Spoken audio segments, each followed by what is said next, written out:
Quería haber empezado hoy la primera predicación del año, más puntual. No hay manera. Entonces espero que la semana que viene empezamos un poquito antes. Poco a poco hay que coger la costumbre de empezar a las 11, ¿vale? Hay que empezar temprano. ¿Han traído regalos los reyes? ¿Algo? No hay mayor regalo que el que nos hicieron hace 2000 años. Nuestro Señor Jesucristo murió en la cruz para nuestro perdón. Ese regalo no lo olviden nunca, ¿vale? Todos los demás regalos son perecederos, se estropean, envejecen. Pero el regalo de Cristo es eterno. Recuerden esto, ¿vale? Aliéntense con estas palabras. Vamos a orar primeramente para que Dios prepare nuestro espíritu a escuchar su preciosa palabra. Espero que estén en paz. Y apaguen los teléfonos también, por favor. Y vamos a empezar orando juntos.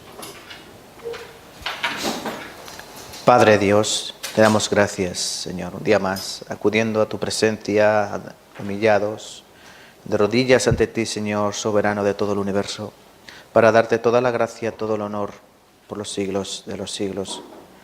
Acudimos a ti, Padre, porque sabemos que tú eres el galardonador de nuestras gracias, el galardonador de nuestra vida, porque tú nos diste una nueva vida que estaba escondida en Cristo Jesús. Hace 2000 años, sobre una fría madera, nuestro Señor fue crucificado, los clavos traspasaron sus muñecas y sus pies, y una lanza traspasó su corazón, para que hasta la última gota de su sangre fuera derramada. No vanamente, Señor, sino para que hicieras el propósito que estaba preparado desde antes de la fundación de los siglos, que era perdonar el pecado del mundo. En tu palabra aprendemos que tú quitarás el pecado del mundo en un día. Ese precioso día ya pasó, hace 2000 años. Y por eso nosotros acudimos a ti, porque nosotros somos lavados y limpiados con tu preciosa sangre. Ahora tenemos una nueva vida en Cristo Jesús y tenemos que vivir de nueva manera, porque ya no somos esa criatura pasada que vivía según los deseos de la carne y según la voluntad de sus ojos. Ahora tenemos que vivir según el Espíritu, haciendo las cosas del Espíritu y dándote gracias en todo lugar y en todo tiempo, Señor.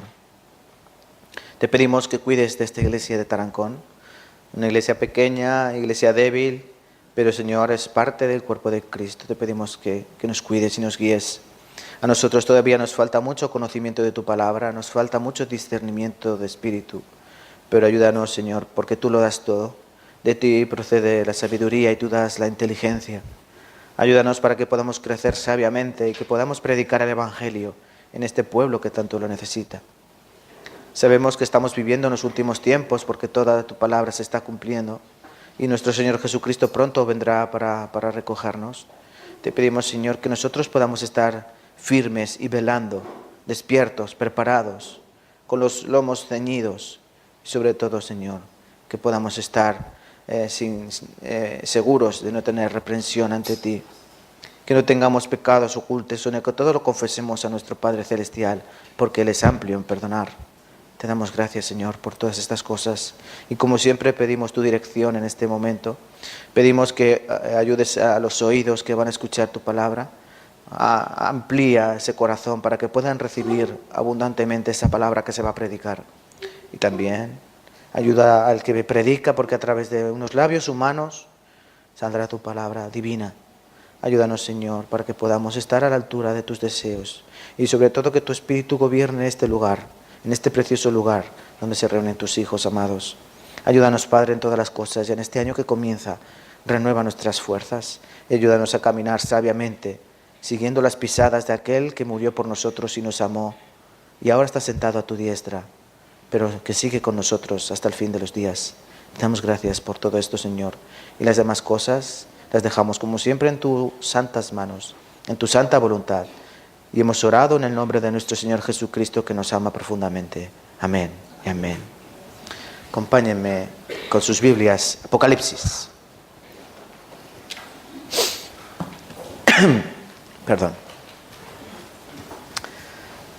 Estamos comenzando desde la semana pasada el estudio el estudio de las iglesias de Apocalipsis.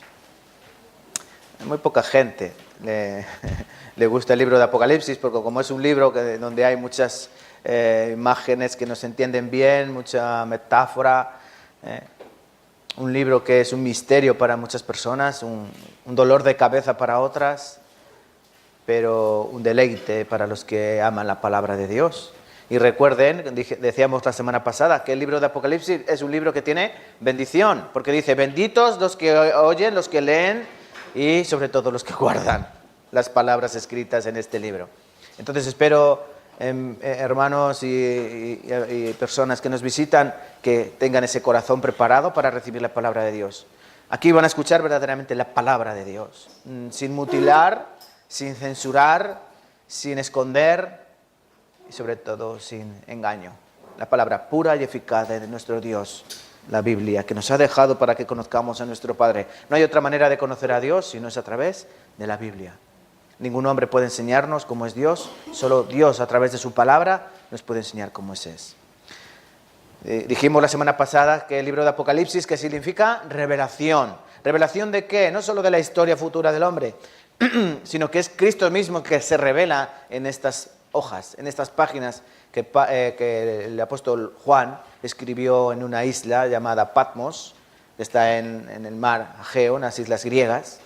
En esa isla, abandonado a su suerte, exiliado, expulsado por causa de Cristo, Juan escribió este libro, estas palabras que Jesucristo le reveló. Por eso se llama Apocalipsis, revelaciones. Semana pasada estuvimos viendo primera iglesia, iglesia de Tarancón. A ver si despiertan ya. Yo estoy dormido, pero ustedes no se me duerman, por favor. ¿Vale? Iglesia de Éfeso. Éfeso, una ciudad pagana, una ciudad llena de idolatría, donde estaba el templo a la diosa Diana de los efesios, donde había en ese templo prostitutas sagradas, donde se hacían sacrificios. Pero en esa ciudad llena de idolatría y llena de pecado, había una iglesia que tenía unas cualidades, que eran buenas obras, escuchen, que eran buenas obras, que era paciencia. ¿Qué más tenía esa iglesia? ¿Se acuerdan?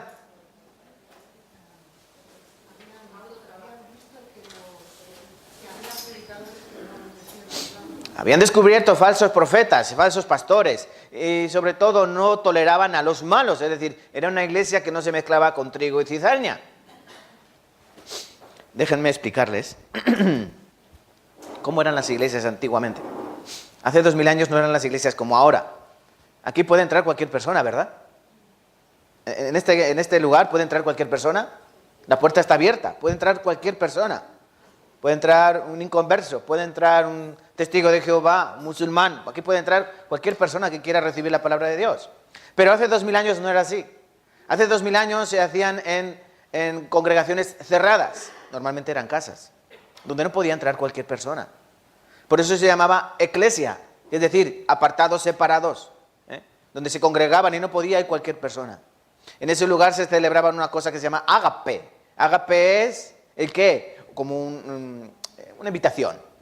Lo que hacemos cuando hacemos, por ejemplo, las reuniones de distrito y hacemos reuniones damas, caballeros, son ágapes, en los que se da la palabra y después se come. Pero solo podían ir las personas invitadas, las personas que eran creyentes, o se creía que eran creyentes. De tal manera que las iglesias eran algo más hermético, Ahora la iglesia es algo abierto, pero claro, tiene sus cosas buenas y sus cosas malas. Pero nosotros tenemos que aprender, a través de las iglesias de Apocalipsis, que el Señor nos enseña cómo debe guiarse la iglesia de Cristo. Y recuerden, la Biblia vale para hace 2000 años, para ayer, para hoy y para mañana. La Biblia es la palabra de Dios, no tiene tiempo, sirve para siempre. Las modas pasan, nuestros deseos pasan con ellas, nosotros mismos nos marchitamos, pero la palabra de Dios siempre permanece. Por eso acudimos al libro de Apocalipsis, que nos enseñe, Jesucristo mismo nos revele cuál es su voluntad para con las iglesias. Por eso aprendemos esto. Efesios. Los efesios eran unos buenos creyentes que tenían buenas obras, que habían encontrado los que eran falsos profetas, tenían paciencia, mucha paciencia, no toleraban a los malos. Ellos habían aguantado hasta el fin, pero tenían un problema los efesios, ¿se acuerdan? La iglesia de Éfeso tenía un problema, que había olvidado el primer amor, había dejado el primer amor. Es decir, hacían muchas cosas, pero no sabían realmente hacia quién iba ese trabajo. El motivo de su amor era Cristo, pero lo habían dejado a un lado. Servían automáticamente. Ese era el problema. Nosotros aprendemos que puede haber iglesias así ahora, que trabajan duramente, que sacrifican mucho, que tienen paciencia, pero que les falta amor. Primera de Corintios, capítulo 13, es el capítulo del amor, ¿verdad? Y nos habla de que si yo tengo toda la ciencia, si yo supiera todos los misterios, si yo supiera tuviera toda la sabiduría del mundo, pero no tengo amor, de nada me sirve. Si yo tuviera toda la fe, que incluso diera mi cuerpo para ser quemado, y no tengo amor, de nada me sirve. La palabra de Dios nos enseña que lo más importante es el amor. Y esa iglesia, Efeso, se había olvidado, se había dejado en un lado de su servicio el amor a Cristo. Después lo recuperarían, ¿eh? Porque esa iglesia fue muy conocida. Recuperarían ese amor gracias a las palabras de Juan. Hoy, segunda iglesia, iglesia de Esmirna. Vamos a leer, en primer lugar, el texto que vamos a ver. Apocalipsis, capítulo 2, versículos 8 hasta el 11.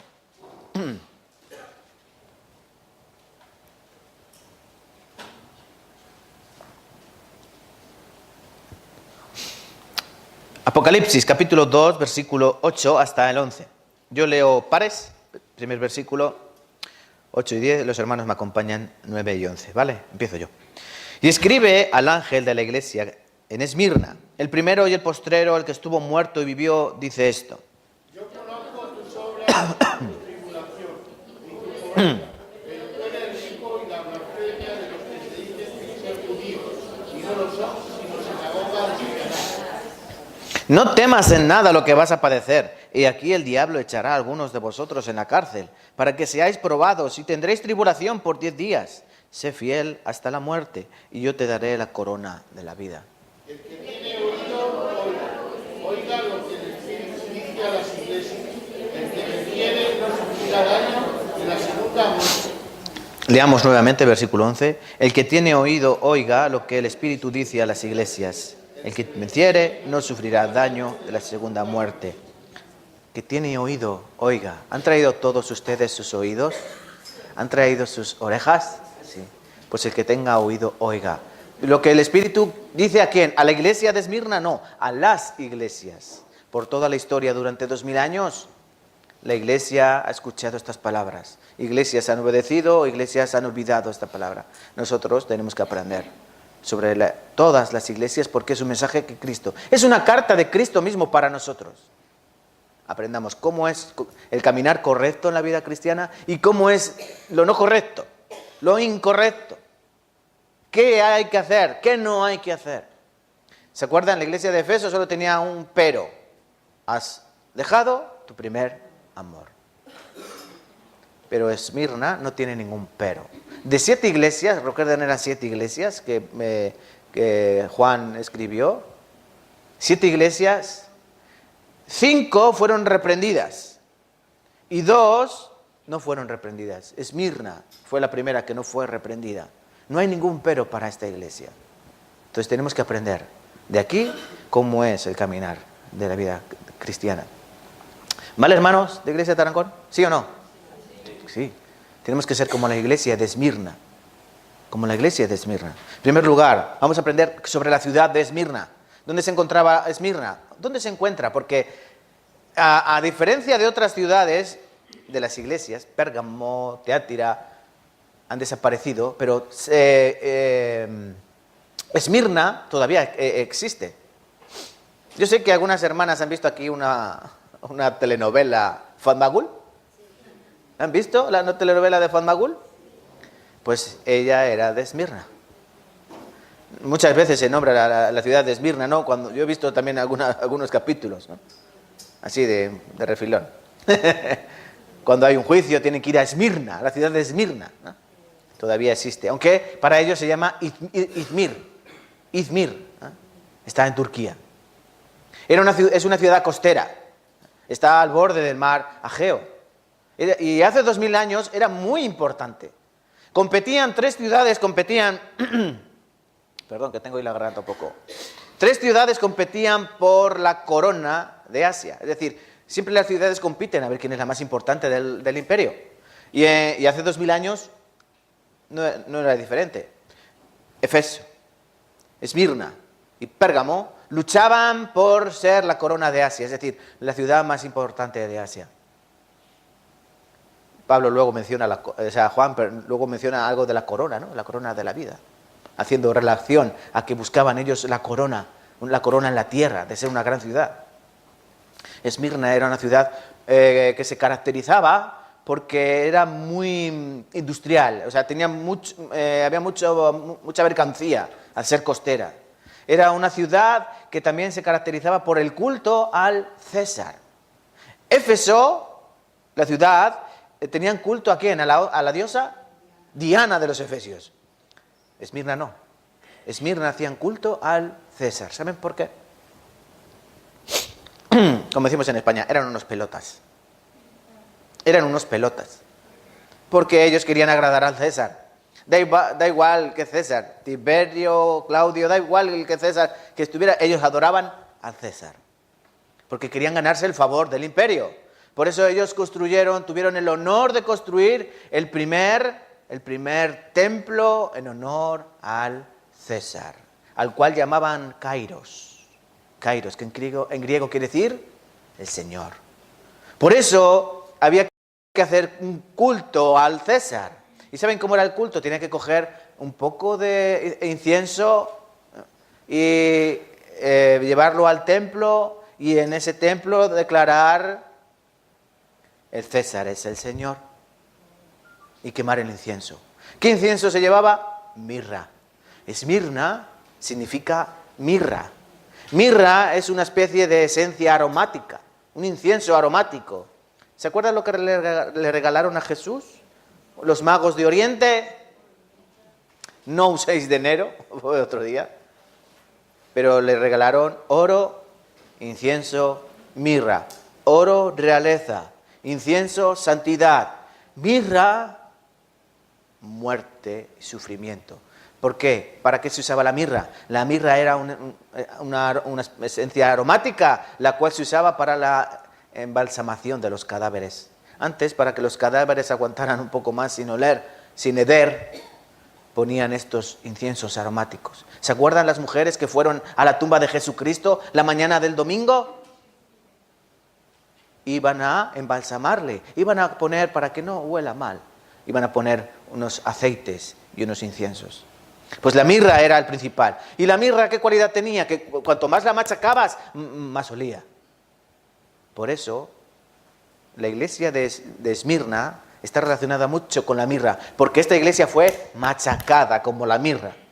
Como la mirra tiene que ser machacada. Cuando se secaba dejaba de oler, ¿y qué había que hacer? Machacarla más, para que saliera la esencia, el perfume. Entonces, vemos esta ciudad donde se hace culto al César, pero donde igual crece una iglesia, donde se ministra fielmente la palabra de Dios y donde Cristo pone sus ojos para enviar esta carta. Miren, les leo versículo 8. Y escribe al ángel de la iglesia en Esmirna. ¿Se acuerdan la semana pasada hablábamos de quién era este ángel? No es un ángel mensajero de Dios, sino el obispo o el pastor de la iglesia de Esmirna. El hombre, la persona física que está a cargo de esa iglesia, también somos llamados ángeles, porque somos angelus, mensajeros de la palabra de Dios. Por eso tenía que estar informado de esa carta. Escribe al ángel de la iglesia en Esmirna, en esa ciudad donde se hace culto al César, pero que ahora se está predicando el evangelio. Miren cómo se presenta Jesucristo. El primero y el postrero, el que estuvo muerto y vivió, dice esto. En primer lugar, el primero y el postrero. ¿Esos títulos a qué le corresponden? A Dios. Miren, vamos a buscar un momento en Isaías. Busquen, acompáñenme con sus Biblias. Isaías, por ejemplo, 46, versículo 6, 44, 6. Esto quiero que lo aprendan por si alguna vez tienen alguna conversación con algún testigo de Jehová, tengan con qué refutar. 44, versículo 6.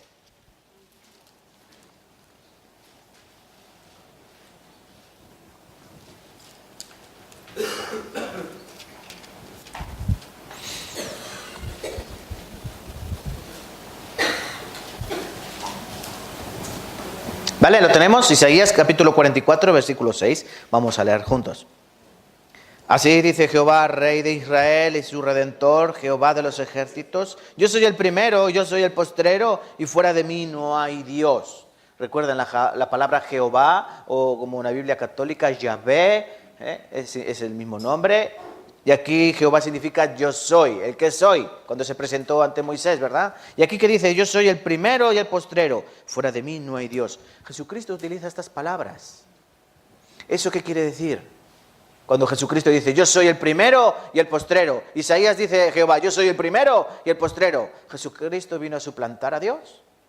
No, Jesucristo es Dios mismo. Por eso hay que enseñar al testigo de Jehová que Cristo no es un ángel, no es el ángel Miguel, el arcángel Miguel, no es un ser creado, un semidios, como ellos piensan. Hay que enseñar que Cristo es Dios mismo, el alfa, el omega, el principio, el fin, el kairos, el Señor. Si no comprendemos esto, es muy difícil llevar la vida cristiana. Él es el soberano. Cuando dice, yo soy el primero y yo soy el postrero, ¿qué nos quiere decir Cristo? Que yo estoy siempre aquí. Yo no me voy. Vosotros nacéis, crecéis, os multiplicáis y morís. Yo no. Yo estoy aquí siempre, por los siglos de los siglos. Y para darles un aliento a esta iglesia, les dice, el que estuvo muerto y vivió, dice esto. ¿Por qué Cristo menciona aquí el que estuvo muerto y vivió? Porque después les va a decir, oye, a vosotros os viene tribulación, a vosotros os van a perseguir y os van a matar. Pero yo, el que era y el que soy, el que ha estado aquí siempre, yo morí. Pero ahora estoy vivo. Para que tengáis una cosa que tiene que tener el creyente, esperanza. Para que tengáis esperanza. ¿Entienden, hermanos? Por eso Cristo se tiene que... Miren cómo se presenta a cada iglesia. A cada iglesia se presenta como se tiene que presentar a cada iglesia. No se presenta de la misma manera. ¿Se han dado cuenta? ¿Cómo han leído el mensaje a las 7 iglesias? No se presenta igual, es totalmente diferente a cada una de las iglesias. Porque tiene que presentarse a cada una conforme ellas necesitan. ¿Se acuerdan? Miren, la semana pasada dice, el que tiene las 7 estrellas en su diestra, versículo 1 del capítulo 2, el que tiene las 7 estrellas en su diestra, el que anda en medio de las 7 candeleros de oro, dice esto. ¿Cómo se presenta la iglesia en Efeso? Diciendo, yo estoy aquí, yo estoy en medio del candelero, en medio de las iglesias, yo estoy enterado de todo, por eso yo conozco que tienes muchas cosas buenas, pero has dejado tu primer amor. Por eso se presenta de esa manera. Yo soy el Señor. Y a la iglesia de Esmirna, esa iglesia que estaba siendo perseguida, se presenta. No temas. Yo estuve muerto, pero ahora estoy vivo. Estoy vivo. Dice, el primero y el postrero, el que estuvo muerto y vivió, dice esto. Miren Apocalipsis capítulo 1, versículo 17. Cuando le vi, bueno, estaban en Isaías todavía, ¿no? Volvemos a Apocalipsis. Capítulo 1, 17, dice, cuando le vi, caí como muerto a sus pies y él puso su diestra sobre mí, diciéndome, no temas, yo soy el primero y el postrero. Yo soy el primero y el postrero. El que vivo y que estuve muerto, dice el versículo 18, pero más he aquí que vivo por los siglos de los siglos. Amén. Así sea. Jesucristo el soberano, Jesucristo el Señor, el Kairos, no hay otro Kairos. Jesucristo el único que merece que le sirvamos y le honremos. Esta iglesia necesitaba palabras de aliento. Recuerden, aquí no, en esta iglesia no van a encontrar palabras de reprensión. Tenéis esto malo, no, ellos no van a encontrar palabras de reprensión, pero sí necesitan unas palabras que son palabras de aliento, de refugio, de consuelo. El rey David, ¿dónde acudía siempre para recibir consuelo? A Dios. Tú eres mi consuelo, tú eres mi refugio en los momentos de angustia. Solo a ti puedo acudir, Señor. Líbrame de mis enemigos antes que claudique. El rey David siempre necesitaba ser consolado. Ese hombre con el corazón conforme a la voluntad de Dios. Entonces, hermanos, vamos a aprender de la iglesia de Esmirna. Si el Señor conocía las obras de la iglesia de Éfeso, si el Señor conocía su arduo trabajo y paciencia, y conocía que sabían perfectamente discernir quién era bueno y quién era malo, y sabían perfectamente cuál era un pastor verdadero y un falso profeta, esta iglesia, vamos a ver qué conocía Cristo. Vamos a leer, por favor, los caballeros, quiero que lean el versículo 9 del capítulo 2. Vamos a ver qué conocía Cristo de esta iglesia. Caballeros, capítulo 2, versículo 9. 1, 2, 3. Yo conozco tus obras y tu tribulación y tu pobreza, pero tú eres rico y la blasfemia de los que se dicen ser judíos y no lo son, sinagoga de Satanás. Gracias. En primer lugar, yo conozco tus obras. Quiero mencionar una cosa. En la mayoría de los manuscritos originales, la palabra obras no aparece. Eso por si alguna vez les menciona a alguien que sepa. La palabra obras en la mayoría de manuscritos originales no aparece. Entonces, ¿qué aparecería? Aparecería, yo conozco tu tribulación y tu pobreza y la blasfemia de los que dicen ser judíos y no lo son. Aquí va incluida en otros manuscritos y aparece brevemente la palabra obras. No cambia nada, no cambia el sentido, no cambia la importancia, no cambia nada. El Señor de igual manera conoce las obras. Yo conozco tus obras. Al igual que la iglesia de Éfeso, él dice, yo conozco tus obras. ¿Por qué Cristo nos dice que yo conozco tus obras? Y recuerden, no se lo está diciendo a la iglesia de Esmirna, se lo está diciendo a la iglesia de Tarancón. Y a la de Madrid, y a la de Cuenca, todas las iglesias. Yo conozco tus obras. Nosotros vivimos como si Dios no nos viera. Nosotros vivimos como si Dios estuviera en otro asunto. Y si hacemos la voluntad que nos viene en gana. Quiero pecar, peco. Ahora quiero hacer otra cosa, la hago. Si no, mira a ti, mirémonos, hermanos. Tú vives como si Dios te observara. ¿A que no? Por un momento imagínense esto. Imagínate que una cámara fuera detrás de ti todo el día. Una persona con una cámara de vídeo grabándote todo el día. ¿Harías las cosas que haces? ¿Sí o no? No. Algunas cosas las harías, pero otras no. Si alguien te estuviera grabando cada momento de tu vida, ¿tú harías muchas cosas? No nos engañemos. Muchas cosas de las que hacemos no las haríamos, por vergüenza. Pues mucho más el que discierne los espíritus. Dios no tiene una cámara, Dios tiene un radar, un escáner, que no solo ve lo de fuera, sino que ve hasta lo más profundo de nuestro ser. Porque a ti te pueden grabar con una cámara, pero el que de la cámara no estás grabando no ve que tú estás pensando, eres estúpido. ¿No? Pero Dios ve tu corazón, hasta lo más profundo de tu ser. Por eso aquí nos dice, yo conozco tus obras. Y Él dice a la iglesia de Tarancón, a cada uno de los hermanos que pertenecen a esta iglesia, yo conozco tus obras. Por eso tienes que tener cuidado cómo caminas. Porque yo te estoy viendo. Y recuerden, Gálatas 6, versículo 7. Dios no puede ser burlado. El que siembra para la carne, de la carne segará corrupción. Y el que siembra para el Espíritu, del Espíritu cosechará vida eterna. Y Dios te dice, yo conozco tus obras. ¿Para qué estás sembrando? ¿Para la carne o para el Espíritu? Por eso es muy importante. Cómo vivamos este año 2019 depende de nosotros, pero ten en cuenta que Cristo te dice cada día cuando tú te levantas por la mañana y suena el despertador de tu teléfono móvil y Dios te dice al oído, yo conozco tus obras. Yo conozco todo lo que vas a hacer. Es el mío. No se miren los teléfonos. Es el mío. Lo siento. Multa. Aquí dice, yo conozco tus obras. ¿Y qué conoce el Señor? En primer lugar, tu tribulación. Tu tribulación. Dios conoce la tribulación del creyente. Dios conoce si tú estás en aflicción. Dios conoce si tú te sientes sola o solo. Dios conoce si tú te sientes débil, abatido. Dios lo conoce todo. Y conocía que ellos estaban pasando por una tribulación. La iglesia de Esmirna estaba siendo perseguida ¿por quién? Lo dice más adelante. Por los judíos, que decían ser judíos, pero no lo son.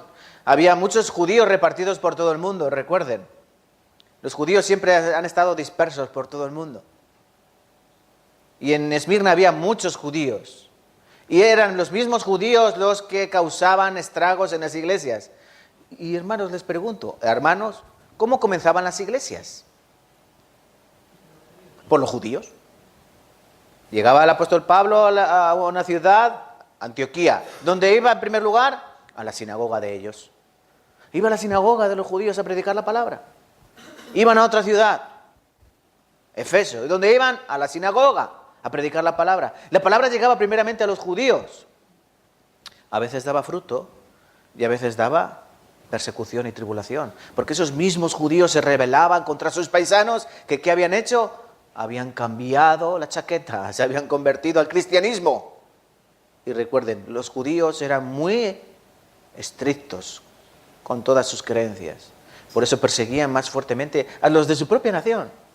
Por eso los hermanos de la iglesia de Esmirna, fueran gentiles o fueran judíos creyentes, eran perseguidos por los mismos judíos. Por los mismos judíos. Por eso ellos pasaban una gran tribulación. ¿Qué clase de tribulación pasaban? En primer lugar, perdían sus trabajos. Decían, en el momento que se enteraban que esa persona se congregaba en la iglesia, este es cristiano. Decir cristiano era como decir, este es un traidor. Este es lo peor de lo peor. Perdían el trabajo. Perdían las amistades. Perdían hasta la familia. ¿Se acuerdan las palabras que dijo Jesucristo? Yo no he venido a traer paz. Yo he venido a traer división. Hijo contra el padre, la nuera contra la suegra. Bueno, la nuera contra la suegra siempre, pero bueno.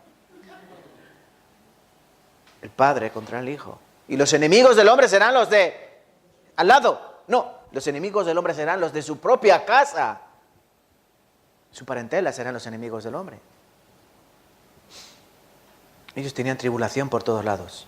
Perdían el trabajo, perdían amistades, perdían la familia. Por eso aquí luego les dice, yo conozco tu pobreza. ¿Por qué? Porque una vez que uno aceptaba a Cristo, perdía todo. Desgraciadamente perdían todo. Su dinero. Ya nadie les fiaba.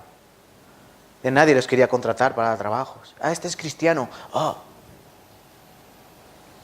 ¿Te ha pasado a ti lo mismo? Yo es que soy cristiano. ¿Sí eres cristiano? Qué raro. ¿No hueles diferente? ¿Pero alguna vez te han juzgado por ser cristiano? Sí, hermano. Los tienen que juzgar por ser cristianos. Eso va en el ADN del creyente verdadero. Te tienen que juzgar. Y te tienen que perseguir. Eso es una seña de identidad. Ellos eran atribulados. La palabra tribulación, ¿qué significa? Significa tormento. Ellos eran atormentados, ellos eran perseguidos. Y mayor ejemplo de tribulación lo tenemos con Pablo. Pablo, ¿qué decía en Hechos 20:23? ¿Qué decía? Dice, salvo que el Espíritu mismo me da testimonio que a las ciudades donde yo voy me esperan prisiones y tribulaciones. Pablo lo sabía, dice, el Espíritu mismo me da testimonio diciendo, te esperan prisiones y tribulaciones antes de entrar en una ciudad. Y Pablo que contesta, pero de ninguna cosa hago caso ni estimo preciosa mi vida, con tal que cumpla mi carrera con gozo y el ministerio que recibí del Señor Jesucristo para predicar el Evangelio. Pablo sabía que él llevaba la palabra, la buena semilla, pero también sabía que no iba a ser bien recibido. Ahora el creyente, ¿qué hace? El creyente se calla la boquita, no dice nada porque sabe que va a ser criticado, juzgado. Pero como tenemos temor, tenemos vergüenza, entonces ¿cómo tiene que ser el creyente? Sin miedo a la tribulación. Jesucristo nos dijo que teníamos que sufrir esto. Tienes que cargar tu cruz y seguirme. ¿Qué dijo Jesucristo? El que ama más a padre o a madre más que a mí, no es digno de mí. El que ama a un hijo o a una hija más que a mí, no es digno de mí. El que no toma su cruz y me sigue, no es digno de mí. Tú tienes que tomar una cruz. ¿Y cómo va a venir esa cruz? No va a venir en forma de madera, cruzada o tablero. Va a venir en forma de tribulación. Si vienes a Cristo porque eres pobre, no esperes riquezas. Hay gente que viene a Cristo para trabajo, para dinero, por eso hay iglesias de la prosperidad en Estados Unidos, muchísimas iglesias cristianas de la prosperidad, porque piensan que Dios, un Dios rey y soberano de todo el universo, va a querer que sus hijos sean pobres. Dios quiere que seamos pobres en la tierra, pero que seamos ricos para con Dios. ¿Se acuerdan la historia de Lucas? Cuando ese hombre rico que dice, yo tengo muchos bienes, muchas cosas acumuladas, voy a construir unos graneros mayores, meteré todo lo que tengo ahí y diría a mi alma, alma, repósate, muchos bienes tienes para mucho tiempo, come, bebe, regocíjate. Eso hace muchos, ¿no? Tiene muchas riquezas, bueno, pues ahora me voy a relajar, me voy a Cancún. Pero Dios le dice, tonto. La palabra necio significa tonto, sin entendimiento. Necio, esta noche mismo vienen a pedirte tu alma y lo que has provisto, ¿de quién será? Así es el que hace riquezas para sí mismo, el que hace tesoros para sí mismo y no es rico para con Dios. Entonces, ¿cómo tienen que vivir los creyentes en esta época? Ricos para con Dios. Sin miedo a la tribulación, porque tenemos que ser atribulados. Los discípulos salían de una cárcel, habían recibido 40 y pico azotes. ¿Y cómo salían? ¡Ay, estoy baldado! ¡Ay, qué daño! ¿Salían así? No. En Hechos dice que ellos salían gozosos de haber sido tenidos por dignos de ser azotados. Ellos habían recibido azotes por Cristo y salían gozosos. Salían llenos de gozo, de alegría, y habían recibido azotes. Por eso, yo conozco tu tribulación. Miren, 2 de Timoteo, acompáñame con sus Biblias, 2 de Timoteo. ¿Qué nos va a decir si nosotros estamos andando correctamente en la palabra de Dios? Pues esto que Pablo le escribe a Timoteo. Timoteo, ese joven que sirvió como pastor en la iglesia de Éfeso. 2 de Timoteo, capítulo 3, versículo 12.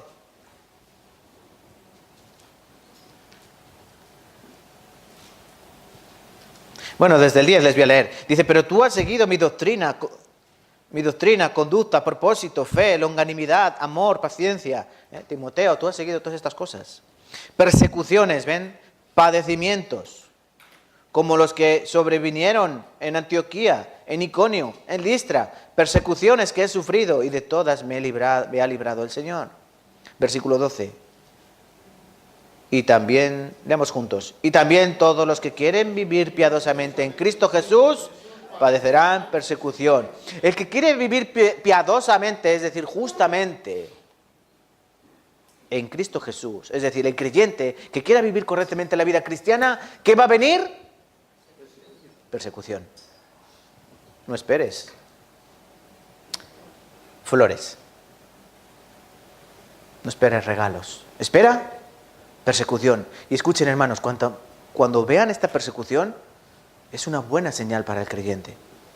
Cuando el creyente está sin persecución, sin aflicción, sin tribulación, recuerden, a causa del Evangelio,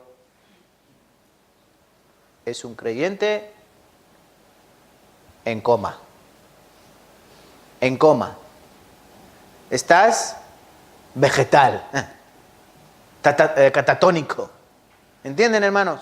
Por eso tienen que tener tribulación, persecución.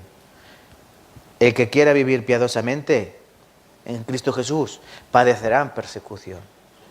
¿Qué otra cosa? Volvamos a Apocalipsis. ¿Qué otra cosa conocía Cristo de esta iglesia, aparte de su tribulación, que lo estaban pasando muy mal? Recuerden, la palabra tribulación es tormento, es decir, no es cualquier cosa. Un dolor de muelas no es una tribulación. Que te arranquen toda la dentadura, eso es una tribulación. ¿Entienden? Por ejemplo, que venga tu suegra a visitarte, eso es una tribulación. Y que se quede a vivir en tu casa es una gran tribulación. Ahí me entienden, ¿no? Ahí me entienden. Pues eran atribulados, perseguidos. Jesucristo, cuando dijo las bienaventuranzas en Mateo capítulo 5, al final, dice, vosotros seréis perseguidos. Dice, bienaventurados cuando os persigan por mi causa. Bienaventurados seréis cuando os digan toda clase de mal mintiendo de vosotros. Yo conozco tus obras y tu tribulación y tu pobreza, pero tú eres rico. ¿Cómo? Yo conozco tu pobreza, pero tú eres rico. ¿Qué pasa aquí? Aquí hay algo, ¿no? Entre paréntesis pone, pero tú eres rico. ¿En qué sentido? Dice, yo conozco tu pobreza, yo conozco que tú has perdido el trabajo por decir que eres cristiano, yo conozco que a ti te han quitado tus posesiones por decir que eres creyente, yo conozco que tú has perdido hasta tu familia, yo conozco tu pobreza, es decir, no tienes nada, vives en la miseria. Y cuando la palabra aquí en la Biblia aparece pobreza, quiere decir menesteroso. La palabra menesteroso es que es prácticamente un mendigo. Porque yo sé que aquí hay hermanos que son pobres, ¿no? Algunos son pobres. No tienen muchas riquezas, pero todos tenemos para comer, ¿no? Tenemos para vestir, tenemos para vivir, tenemos para un techo. Pero había muchas personas que no tenían eso. Eso es ser un pobre. Cristo cuando dijo a los pobres siempre los vais a tener entre vosotros. Eran personas que no tenían techo donde morar y que dependían para vivir, para comer, dependían de la caridad humana día tras día. Eso es un menesteroso, una persona pobre de verdad. Pues así eran los hermanos de esta iglesia de Esmirna. Eran pobres. Pero Cristo le dice, pero tú eres rico. Hermanas que leen la Biblia, cuando Cristo se dirige a la iglesia de Laodicea, la iglesia de los últimos tiempos, la séptima iglesia, ¿a ellos qué les dice? ¿Qué les dice a ellos? ¿Qué les dice? Tú dices que tú piensas que eres rico. A la iglesia de Laodicea dice, tú piensas que eres rico, pero eres pobre. Tú piensas que eres rico, pero eres pobre. Y eso pasa ahora en las iglesias. Por eso la iglesia de Laodicea representa a las iglesias de ahora. La iglesia de Esmirna representa a las iglesias del segundo siglo, las iglesias perseguidas. La iglesia de Efeso representa a las primeras iglesias que servían fuertemente en el primer siglo. Desde que murió Cristo hasta el año 100, 110 más o menos. Después vinieron la época de la persecución de las iglesias. ¿Cuántos cristianos no fueron asesinados en los circos romanos? Por eso la iglesia de Esmirna representa ese tiempo de persecución hasta el siglo IV, con el emperador Constantino. Adopta al cristianismo como religión del imperio, ¿verdad? Pero la iglesia de Laodicea representa los tiempos de ahora. ¿En qué? En que pensamos que somos ricos, tenemos un lugar precioso, ¿verdad? ¿Ven? Luz, última tecnología, lámparas LED, estufa de pellet, tenemos un termostato que regula la temperatura, tenemos un reloj ahí que nos dice la hora que es, tenemos una pecera donde están las hermanas con bebés, estufas fuera, tenemos cafetería, comedor, cocina, tenemos de todo, somos ricos. ¿En serio? Cualquier persona que venga de África, de iglesias de África, o venga de iglesias de Latinoamérica, o que venga de otra clase de iglesias, y venga a esta iglesia dirá, wow, esta gente está forrada. ¿No creen que pensarían eso? Que sillas más cómodas, con acolchado, solo les falta que tengan calefacción. Todo se andará. Pero ¿qué pasa? Hay muchas iglesias que le dan 1000 vueltas a esta en cuanto al mobiliario. Vas a una iglesia en Estados Unidos, son mega iglesias preciosas, no les falta ningún detalle. En Corea, cuando yo estuve, las iglesias son que si ustedes las vieran en persona y luego vienen aquí, se echarán a llorar. Son iglesias preciosas, de verdad, con comodidades de todo tipo. El suelo reflectante, ¿no? El suelo con calefacción. Uno va andando y dan ganas de quitarse los zapatos. Pero ¿eso qué quiere decir? Sois ricos. Pero espiritualmente, ¿cómo es? Si Dios lo que quiere ver es cómo eres espiritualmente. Por eso aquí dice, yo conozco tu pobreza, pero tú eres rico. Eres rico, ¿por qué? Porque eran ricos espiritualmente. Sois pobres, no tenéis nada, pero sois ricos espiritualmente. Cristo dijo, cuán difícil es que un rico entre en el cielo. Vamos, es más fácil meter un camello, un animal de 2 metros por 2, meterlo por el ojo de una aguja. Hermanas que cosen, ¿cómo es el ojo de una aguja? Pues intenten meter un camello. Es más fácil meter un camello por ese agujero que un rico entre en el reino de los cielos. Bonita comparativa la de Cristo, ¿no? Bonita comparativa.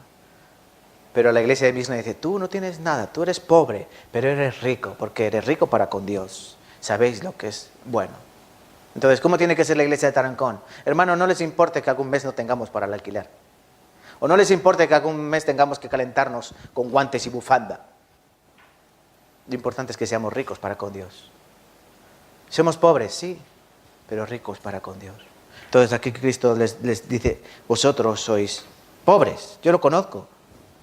Yo conozco que sois pobres, pero sois ricos. Es mejor ser una iglesia pobre, pero rica espiritualmente, que ser una iglesia como la Odisea, rica, tener de todo, pero ser pobre espiritualmente, estar muerto. Y por último, yo conozco tus obras, yo conozco tu tribulación, estamos en el versículo 9, y tu pobreza, pero tú eres rico. Y ahora dice, y la blasfemia de los que se dicen ser judíos y no lo son, sino sinagoga de Satanás. Dice la blasfemia. Aquí la palabra blasfemia la podíamos cambiar por la palabra calumnia. ¿Saben lo que significa calumniar, no? Levantar un falso testimonio hacia una persona. Falso testimonio. Entonces, estos hermanos de la iglesia eran blasfemados, eran calumniados. Se hablaba de ellos cosas que no eran. Por ejemplo, ¿qué se decía? Estamos hablando hace 2000 años. ¿Qué se decía acerca de las personas que iban a la iglesia de Esmirna? Pues 5. Había 5 calumnias principales que hablaban contra ellos.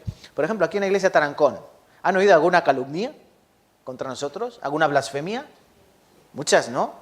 Uy, en esa iglesia de los chinos.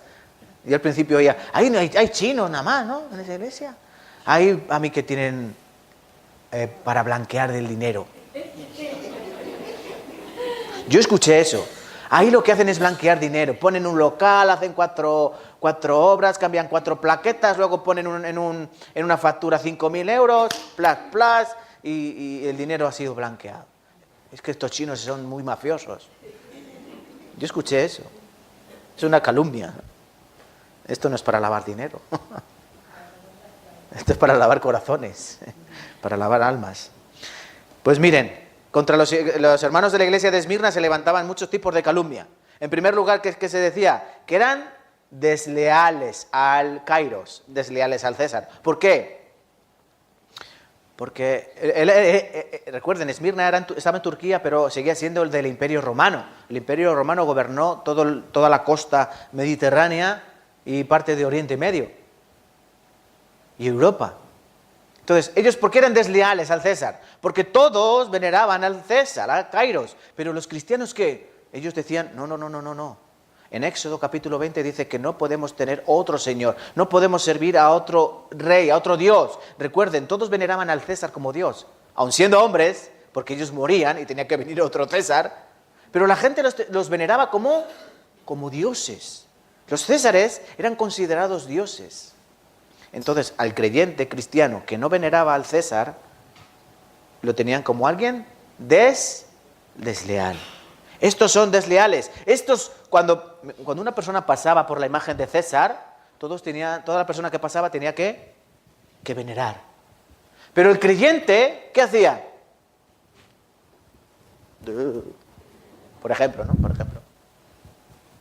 El creyente sabe que Dios no quiere que hagamos, que no veneremos a otros dioses, ¿no? A nada que hay en el cielo ni en la tierra. Estos son desleales. ¿Qué otra blasfemia decían contra los creyentes? Que eran inmorales y que practicaban el canibalismo. ¿No? Que eran inmorales.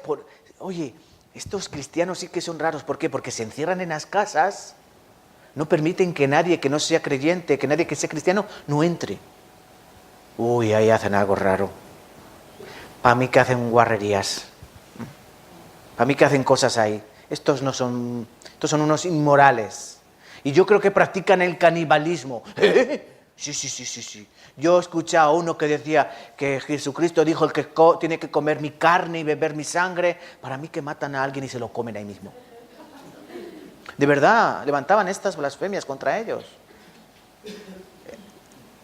Sí, Cristo en San Juan dijo: tenéis que comer mi carne y beber mi sangre.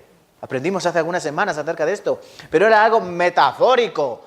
No tienes que comerte a Cristo, sino que lo tienes que interiorizar.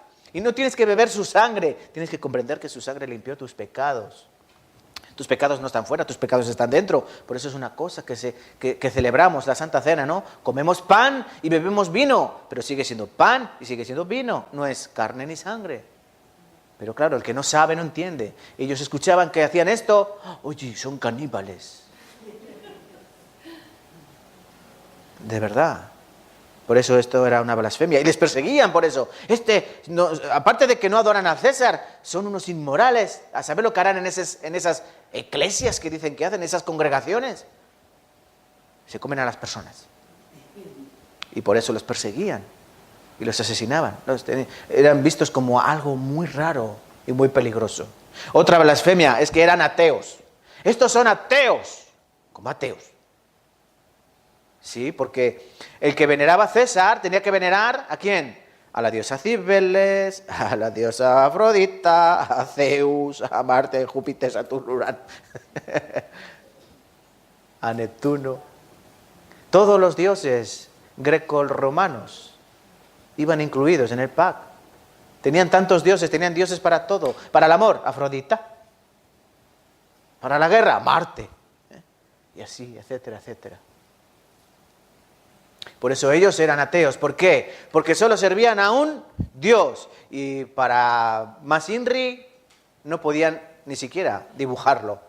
Los creyentes no podían dibujar a Dios y venerarlo. No podían hacer una imagen y venerarla como todos los demás. No podían hacer nada de eso. ¿Por qué? Porque en Éxodo, vuelvo a repetir, Éxodo 20, Deuteronomio capítulo 5, ¿qué enseña Jehová el primer mandamiento? No te postrarás delante de dioses ajenos, no te harás imagen. Cuando dice no harás imagen, quiere decir que no harás imagen ni de barro, ni de escayola, ni de madera. No puedes hacer ninguna imagen. No te postrarás ante ellas. El libro de Isaías, el capítulo 46, nos enseña y dice: los que se postran ante un trozo de madera, semejante es a él, semejante al trozo de madera. En Salmos capítulo 115 y 135, ¿qué dice? Los hombres, semejantes a sus imágenes, tienen ojos, no ven, tienen boca, no hablan, tienen oídos, no oyen, tienen pies y no andan. Dice, si los tienen que llevar de un lado a otro porque no andan. Y los creyentes no tenían esas imágenes. Estos no, estos son ateos. Por eso cuando eran echados al foso de los leones, decían: ¡muerte a los ateos! ¡Muerte a los ateos! Ateo significa no teo, Dios, no hay Dios. Y otra blasfemia es que eran incendiarios. Decían que eran incendiarios. Eran, ¿cómo se llama? Los que prenden los fuegos. Pirómanos. ¿Por qué? Porque hablaban muchas veces en la congregación, se hablaba del infierno y del fuego eterno, del fuego que Cristo dijo que no se puede apagar. La llama de su tormento sube por los siglos de los siglos, ¿verdad? Claro, el que no sabía, imagínense que alguien se colaba en la congregación y escuchaba del fuego del infierno, que tal, que cual, y dice: oye, estos son unos pirómanos, están todo el día hablando de fuego. Por eso, no es de extrañar que el emperador Nerón, culpó a los cristianos de prender fuego Roma. ¿Y quién prendió fuego Roma? Nerón mismo fue el que prendió fuego Roma, porque él quería una nueva Roma. ¿Y qué dijo? Tengo que quemar los barrios pobres, los barrios antiguos, los barrios viejos. Y prendió fuego todo para hacerlo nuevo. Y para que no lo mataran, dijo, no, yo no he sido, han sido los cristianos. Por eso miles de cristianos murieron quemados. Eran considerados como incendiarios. Y por último, también eran considerados como separadores y que causaban rupturas dentro de las familias. Al creyente verdadero no le importaba de verdad que su familia le tirara de lado. Porque eso vuelvo a recordar bien en el PAC. ¿A ti tu familia te ha rechazado? ¿A ti tu familia te ha juzgado? ¿Tu familia te ha perseguido? Sí, eso es así. A mí me pasó también. La familia se convierte en tu enemigo. No el vecino, en tu casa, entre los de tu parentela. Te señalan. Tú ya no eres el mismo. A ti te han lavado el cerebro. Tú eres raro. Eres friki. ¿Entienden? Por eso también les calumniaban. Yo conozco tu tribulación, yo conozco tu pobreza. Tú eres rico espiritualmente. Y la blasfemia de los que se dicen ser judíos y no lo son, sino sinagoga de Satanás. Juan Bautista dijo, ¿judíos? Mire, Dios puede levantar judíos de estas piedras. Cristo a los judíos que hablaba en el capítulo 8 de San Juan, dice, vosotros decís que sois de vuestro padre Abraham, pero no sois de Abraham, porque si fueseis hijos de Abraham, ¿qué haríais? Sus obras, las obras de Abraham. Vosotros sois hijos del diablo. Del diablo. Por eso aquí dice, hay algunos judíos que se dicen que son judíos y no lo son. ¿Esto qué quiere decir? Pablo dijo, no es judío no ser judío por nacimiento, sino el judío de la carne. O sea, no es judío por la carne, sino por el espíritu. No es la circuncisión de la carne, sino la circuncisión del espíritu. Recuerden, los judíos cuando tenían un hijo varón, a los 8 días le circuncidaban. Y ya este es judío. Por ejemplo, Hitler, cuando cuando iba a los guetos, a los lugares donde se escondían los judíos, y alguno decía, no, yo no soy judío. ¿Qué hacían? Le bajaban los pantalones. Si estaba circuncidado, este es judío, llevároslo. ¿Entienden? Pero Pablo dice, eso no quiere decir que sea judío. Ellos dicen que son judíos, pero no son judíos. Judío es en el corazón. Judío de la tribu de Judá es en el corazón. La circuncisión no es en la carne, es en el corazón. Por eso cuántas veces nos dice quitar, circuncidad vuestro corazón, cambiar vuestro corazón. La carne de nada aprovecha.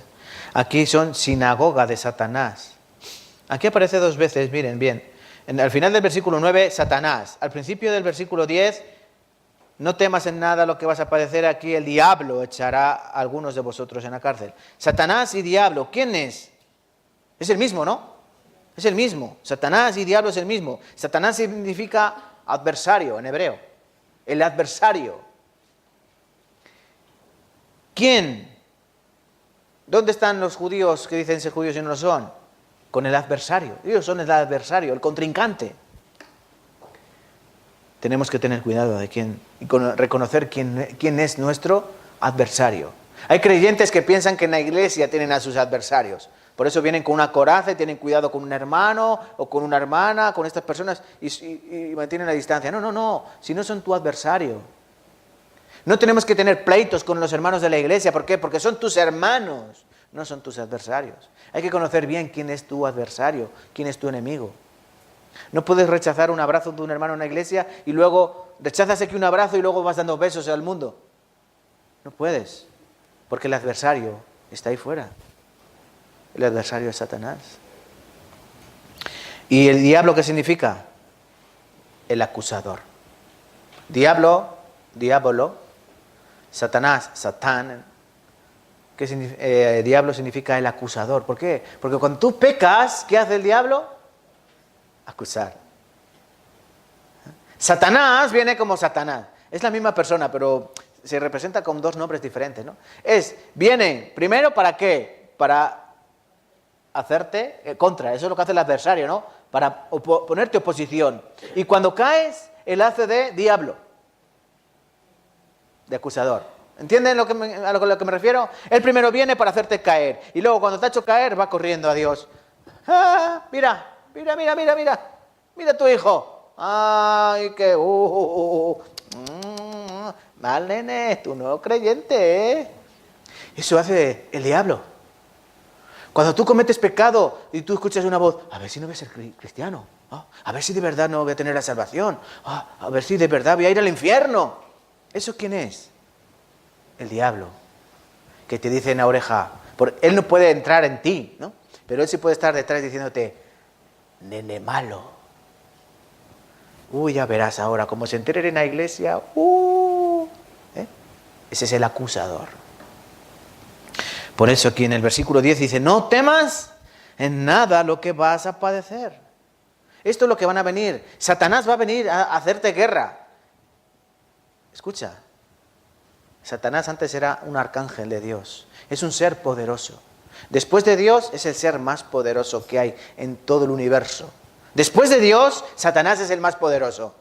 ¿Y tú solo le vas a poder combatir? Hay creyentes que piensan esto. Hay creyentes que pueden ir ellos solitos como Billy el niño con sus 2 pistolas. Creyentes, ¿no? Pero tu adversario es más fuerte que tú. Por eso tú necesitas acudir a tu padre. Como cuando eres niño y te pega un niño mayor, ¿a quién vas? Te ha pegado, ¿no? Papá, defiéndeme. ¿Sí, no? Y llega tu padre, ¿qué pasa aquí? ¿Qué le pegas a mi hijo, no? ¿Les ha pasado alguna vez? Oye, ¿qué? El creyente tiene que acudir al padre para defenderle. Pero hay creyentes que van, yo solo puedo, no pasa nada, me llaman peligro, mi segundo nombre es peligro. Y van a la vida cristiana sin el escudo. A pecho descubierto, como decían los legionarios. Yo soy un fuerte. O una hermana fuerte, yo soy fuerte en la fe. ¿Y qué pasa? Cuando llega el adversario, ¡pla, pla! ¡Pum! Cristiano caído. Así pasa de verdad, hermano. Por eso tenemos que tener cuidado. A la iglesia de Esmirna y a nosotros nos dice, no temas en nada lo que vas a padecer. No quiere decir, no temas en nada lo que estás padeciendo. Cristo les dice anteriormente, yo sé tu tribulación, lo estáis pasando mal. Y ahora dice, no temas lo que viene después. Es decir, vienen más. Hay carros y carretas. Dice, no temas en nada lo que vas a padecer. Les está diciendo, vienen más cosas peores. Pero no temas. No temas. He aquí el diablo echará a algunos de vosotros en la cárcel, para que seáis probados, y tendréis tribulación por 10 días. Sé fiel hasta la muerte, y yo te daré la corona de la vida. ¿Quién es el que echará en la cárcel? ¿Y quién es el que nos probará? ¿Y quién hará que tengamos tribulación? El diablo. El diablo. El diablo, hermanos, es el que nos causa esas cosas. Pero porque tenemos que ser probados. A ver si de verdad estamos correctamente en el camino. Nuestra fe tiene que ser probada. Nuestra vida cristiana tiene que ser probada. Y Dios utiliza muchas veces al diablo para probarnos. Porque el diablo sigue siendo siervo de Dios. ¿Se acuerdan de Job? ¿Se acuerdan de Job? El libro de Job. Dios dice, el capítulo 1 empieza con, vienen los hijos de Dios en presencia de Jehová, de Dios. Es decir, vienen los hijos de Dios, los ángeles, a hacer pleitesía a Dios. Y Dios coge a Satanás y le dice, ¿qué pasa? ¿No has visto a mi siervo Job? No hay como él ninguno en la tierra. ¿Y qué dice Satanás? Sí, ya. Porque es rico. Porque tiene muchas cosas. Tiene 10 hijos, tiene una mujer preciosa, tiene de todo. ¿Cómo no te va a alabar y a dar gracias? Si es rico. Y Dios que le dice, mira, te permito que le quites todo. Quítale los hijos, así con mis palabras, ¿no? Quítale los hijos, quítale las riquezas, quítale incluso la salud, pero no lo mates, no le quites la vida. Quítale todo, menos la vida. Bueno, le dejó la mujer, siempre lo digo, ¿no? Le dejó la mujer para atormentarle más. Maldice y muérete. ¿Qué herramienta utilizó Dios para probar a Job? A Satanás. Entonces Dios puede utilizar a Satanás para probarnos a nosotros mismos también. No pienses que Satanás actúa libre. Satanás también actúa por mandato de Dios. Satanás ve a mi siervo Job y quítale. Job soportó la aflicción, ¿verdad? La tribulación. Pero ¿qué pasa con nosotros? ¿Tenemos la fuerza necesaria? ¿Tenemos la paciencia de Job en la iglesia de Tarancón? Tenemos que ser probados, ¿no? Tenemos que ser probados. Seréis probados. Algunos de vosotros en la cárcel. ¿Has estado alguna vez en la cárcel? Alguna persona ha estado en la cárcel. Es un sitio terrible, ¿no? No sales, no respiras. El aire viciado, aire encerrado. Haz la prueba, quédate en tu casa 5 días sin salir. Pues no tendrá nada que ver con la cárcel. Porque en tu casa tienes televisión y comodidades. En la cárcel no hay nada cómodo, todo es incomodidad.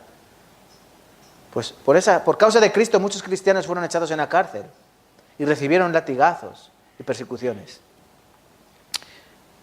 Dice, para que seáis probados, y tendréis tribulación por 10 días.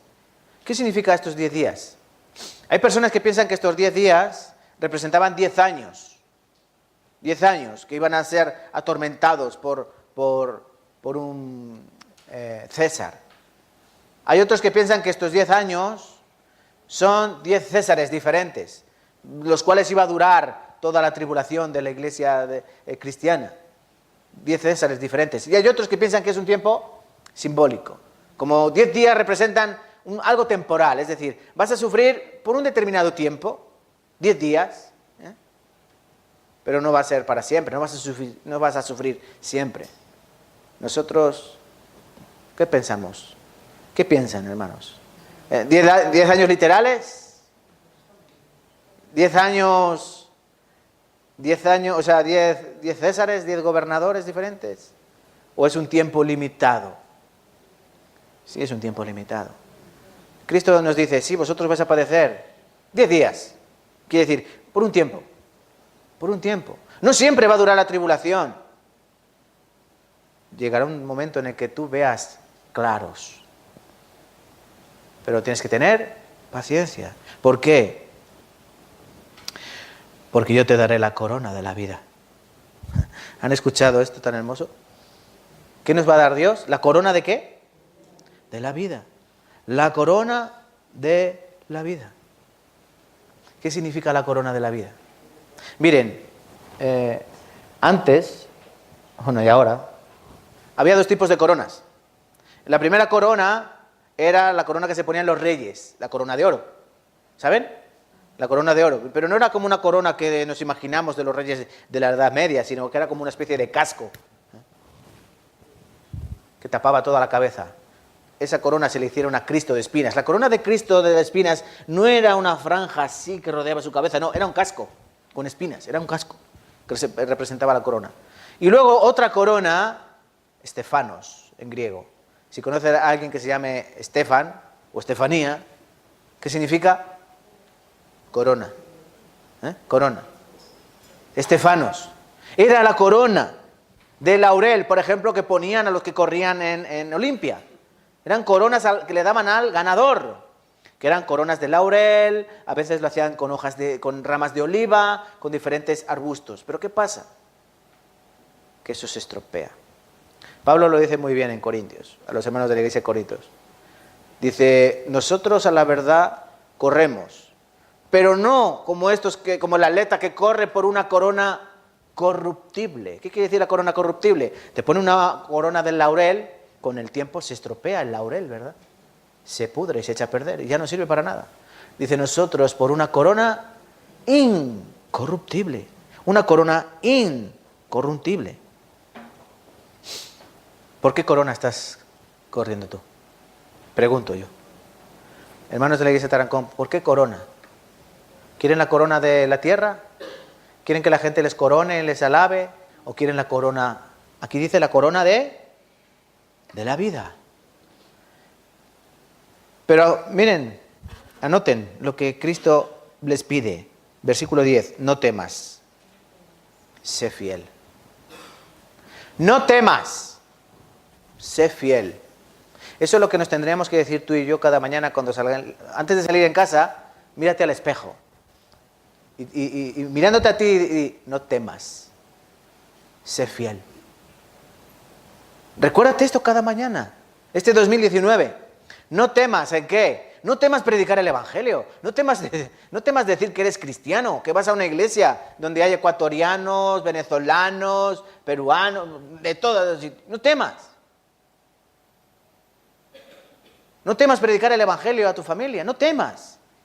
No temas si te dan un puñetazo porque eres cristiano. No temas. Sé fiel.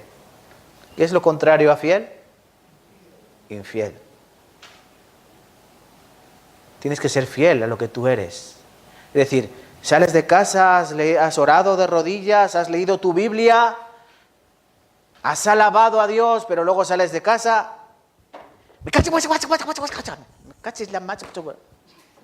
Empiezas a decir palabrotas.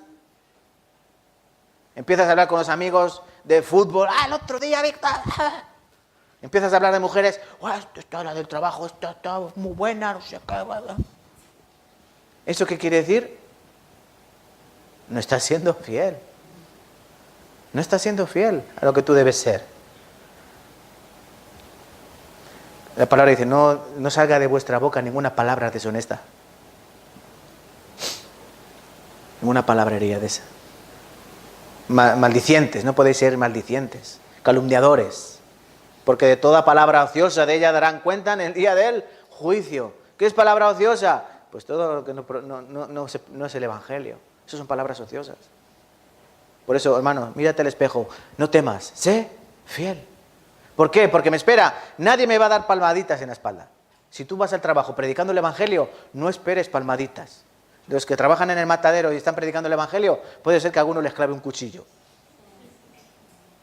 Tengan cuidado. Puede que a alguno les clave un cuchillo. Pero no temas, sé fiel. Porque nos espera la corona de la vida. Incorruptible. No se estropea. Esa es preciosa. Esa es esperanzadora. Esa corona es única. Y ya para terminar un poquito más, ¿vale? ¿Sí o no? Un poquito más. El versículo 11, vamos a leer juntos. El que tiene oídos para oír, oiga lo que el Espíritu dice a las iglesias. El que venciere no sufrirá daño de la segunda muerte. El que venciere no sufrirá daño de la segunda muerte.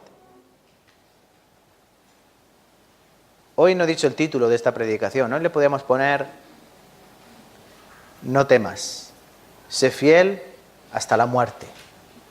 Ese es el título, lo voy a poner luego cuando lo colguemos en internet. No temas, sé fiel hasta la muerte. Aquí Cristo nos dice: el que tiene oído oiga lo que el Espíritu dice a las iglesias. El que venciere no sufrirá daño de la segunda muerte. Miren, el que nace una vez en este mundo, ¿cuántas veces va a morir? 2. El que nace una vez en este mundo va a morir 2. Ahora se lo explico. El que nace 2 veces en este mundo, ¿cuántas veces va a morir? 1. ¿Entienden? El que nace una vez va a morir 2. El que nace 2 muere 1. Y ahora lo voy a explicar para que lo entiendan. ¿Por qué nacer solo una vez? La persona que solo nace una vez ha venido a este mundo y está aquí físicamente y muere, ¿qué pasa? Solo ha nacido una vez. Su espíritu, ¿cómo nació del vientre de su madre? Efesios capítulo 2 nos enseña que espiritualmente nacemos muertos. Por eso no nos interesan las cosas de Dios. Por eso cuando nos hablan del Evangelio, cosa más rara hablan esta gente. No entendemos las cosas espirituales. Corintios dice, porque para ellos son locura. Por eso muchas personas vienen a esta iglesia, ¿qué cosas más raras hablan? No lo he oído nunca, claro. Tu espíritu está muerto. Recuerden, Adán comió del fruto, del medio del huerto. El fruto que no podía comer, del árbol de la vida, del bien y del mal.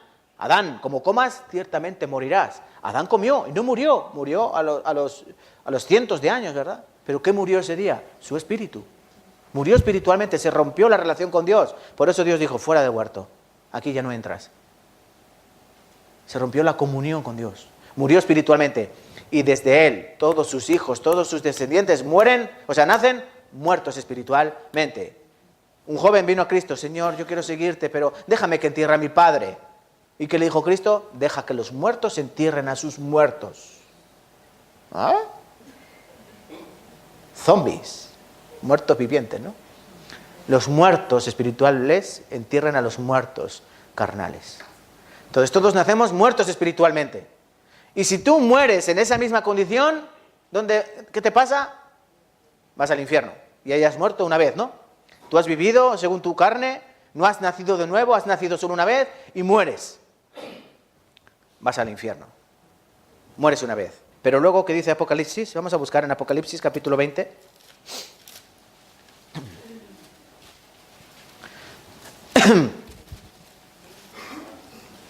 Apocalipsis capítulo 20, versículo 14.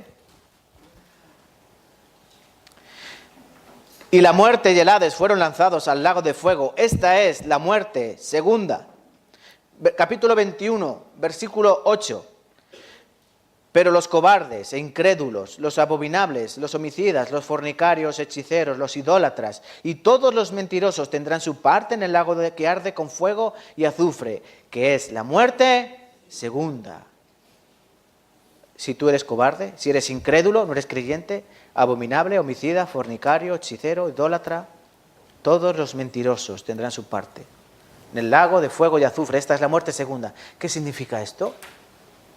Que cuando tú estés en el infierno, llegará un día, el día del juicio de Dios, del trono blanco, ¿no? Y Dios te sacará de ese lugar, pero para un juicio. No te va a sacar para salvarte.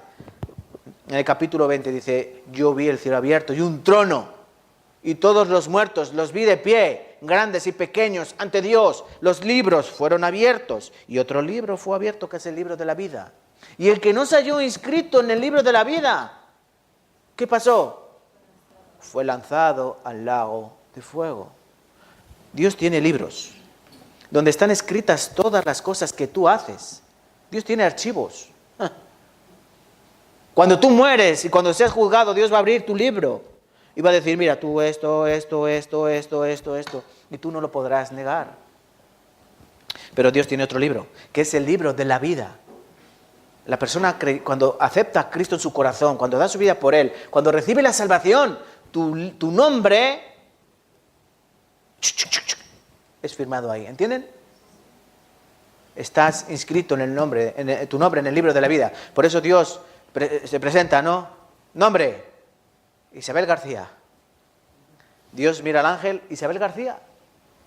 Y el ángel abre el libro de la vida: Isabel García, Isabel, G, Gargar. Uy, aquí hay un montón de Isabel Garcías. ¿García de segundo? Sí. García Saez. García Saez. García Saez, sí, está aquí. Vale, entra al reposo de tu Señor. Amén, ¿no? Pero luego dices tu nombre y no, aquí no está. Al lago de fuego. Esa es la muerte segunda. Te has sacado del infierno tu espíritu, pero luego junta tu espíritu con tu carne, porque la carne tiene que resucitar. Todos los muertos serán resucitados. Y luego tú junto a tu cuerpo eres lanzado al lago de fuego. Esa es la muerte segunda. Por eso el que nace una vez en este mundo va a morir dos: el día de su muerte carnal y el día en que Dios lo lance al lago de fuego. La segunda muerte, Apocalipsis capítulo 20 y 21. El que nace dos veces, tú has nacido en este mundo, pero escuchas el Evangelio y entiendes que ahora eres una nueva criatura, recibes la salvación, ¿no? Somos renacidos. Juan capítulo 3, Nicodemo va a Cristo: Señor, ¿cómo tendré la vida eterna? Jesucristo dice: Nicodemo, es necesario que nazcas de nuevo. Es necesario, es obligatorio que tú nazcas de nuevo. ¿Cómo? Yo no puedo entrar otra vez en el vientre de mi madre. No, Nicodemo, no seas tonto. Lo que es nacido de carne, carne es. Lo que es nacido de espíritu, espíritu es. Tienes que nacer espiritualmente. Nicodemo, tienes que nacer espiritualmente, como quiera que te llames. Y si tú naces espiritualmente, pasas a ser una nueva criatura. ya no sufrirá daño de la segunda muerte. Apocalipsis capítulo 2, versículo 11. No sufrirá daño de la segunda muerte. ¿Pero quién? ¿Cualquiera? No. El que venciere no sufrirá daño de la segunda muerte. Cristo dijo estas palabras: os perseguirán, os calumniarán, os echarán en las cárceles. En Mateo 24 dijo: llegará el momento en que os llevarán a las sinagogas de ellos y algunos de vosotros matarán, pero no temáis, no temáis. El que persevere hasta el fin, este será salvo. Aquí la palabra venciere la puedes traducir por persevere. Vencer es perseverar. El que llegue hasta el fin, el que termine la carrera, ese será salvo. ¿Qué te parece? No sufrirás daño de la segunda muerte. Esto es una promesa grandiosa. No irás al infierno eterno. No irás al lago de fuego que arde por los siglos de los siglos. Es una promesa que te hace Cristo, pero solo al que venciere. Pablo, antes de ser asesinado: Timoteo, yo estoy pronto para ser ejecutado. Pronto me van a cortar la cabeza, Timoteo, pero yo ya estoy tranquilo. Yo he terminado la carrera. Yo he acabado la batalla. He guardado la fe. ¿Cuál era la carrera? Guardar la fe. ¿Cuál era la batalla? Luchar por la fe. Y la consiguió. Consiguió guardar la fe, retenerla. Por eso, Timoteo, yo estoy tranquilo. Me espera una corona de justicia. Pero no solo a mí, sino también para todos los que le esperan. Si tú esperas a Cristo, te espera una corona incorruptible. Esa corona de gloria. Mire, por ejemplo, un versículo más. Primero de Pedro, capítulo 5, un poquito atrás. Primera de Pedro 5, 4. Primera de Pedro, capítulo 5, versículo 4. Y cuando aparezca el príncipe de los pastores, vosotros recibiréis la corona incorruptible de gloria. Amén. Recibiremos una corona como ganadores, como vencedores, como los que hemos perseverado hasta el fin. Entonces, solo depende de ti. ¿No has nacido de nuevo? ¿Eres salvo? ¿No? Pues tienes que escuchar la palabra de Dios. La fe es por el oír por la palabra de Dios. Tienes que recibir la salvación. Tienes que aceptar a Cristo. No por profesar una religión vas a ir al cielo. No por hacer buenas obras vas a ir al cielo. Solo tienes que nacer de nuevo por la palabra de Dios. ¿Has nacido de nuevo? Persevera hasta el fin. Pero sobre todo, no temas. Sé fiel. ¿Hasta cuándo? Hasta la muerte. Para terminar, os voy a contar una historia. En esta ciudad de Esmirna, en esta iglesia de Esmirna, estaba de pastor, obispo, un hombre llamado Policarpo. ¿Han oído hablar de Policarpo?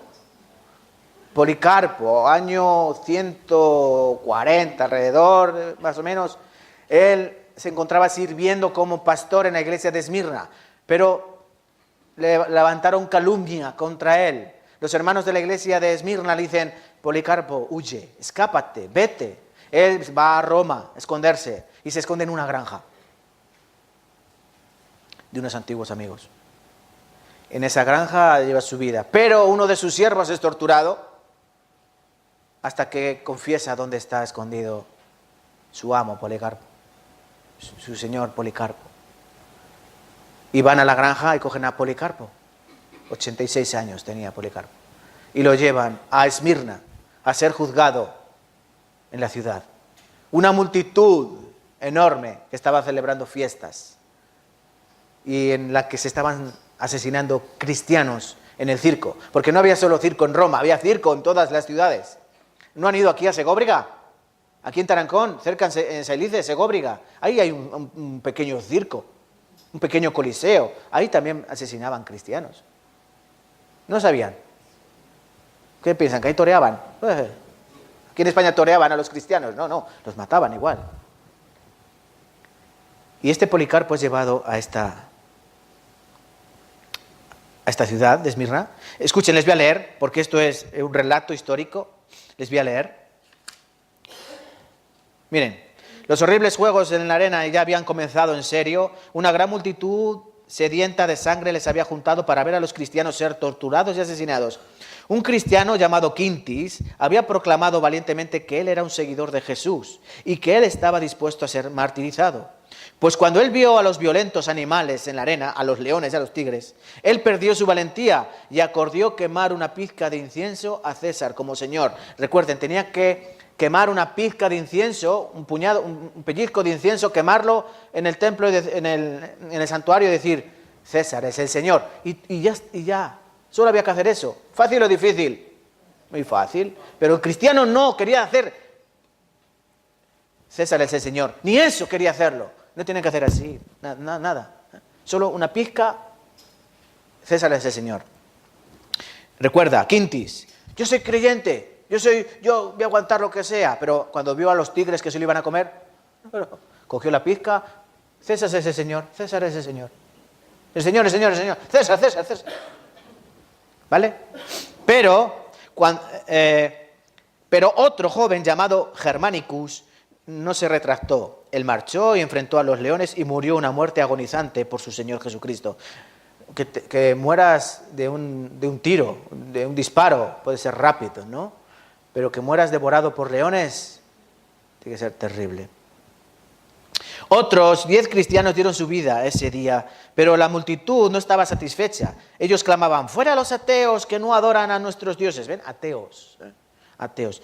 Para ellos los cristianos eran ateos porque no reconocían a los dioses tradicionales de Roma y de Grecia. Finalmente la multitud empezó a repetir, saquen a Policarpo, saquen a Policarpo.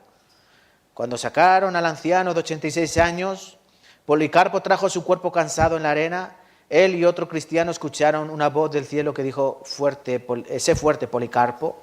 Mientras él estaba delante del procónsul, intentaron de nuevo que renunciara a Jesús. El procónsul le dijo, Policarpo, escucha, ellos están diciendo fuera ateos. Policarpo miró fijamente a la multitud, sedienta de sangre, saludó con la mano y dijo, fuera con los ateos, riéndose. El procónsul persistió, no, toma juramento e insulta a Cristo y te liberaré. Niega a Cristo, Policarpo, a un anciano de 86 años, Policarpo, niega a Cristo y te libero. Niégalo, insúltalo. Escuchen y apunta estas palabras en tu agenda. Policarpo contestó, por 86 años he servido a Jesús. ¿Cómo he de atreverme a maldecir a mi rey? El procónsul finalmente se dio por vencido y anunció a la multitud el crimen del acusado. Policarpo ha confesado ser cristiano. La multitud gritó, dejen salir a los leones, pero los animales ya habían sido guardados. Entonces la multitud demandó que Policarpo fuera quemado. No he mencionado que Policarpo cuando estaba en la granja tuvo un sueño. Dice que vio su armada arder y confesó a sus amigos que estaban cerca, es necesario que yo sea quemado. Aquí, al final, dijo el anciano recordó el sueño de la almohada que se quemaba y tomó coraje en Dios y les dijo a sus ejecutores, está bien, yo no temo al fuego que quema por una temporada y después de un rato es apagado. ¿Por qué tardan? Vamos, hagan su voluntad. Y dicen que él mismo se echó dentro de la hoguera.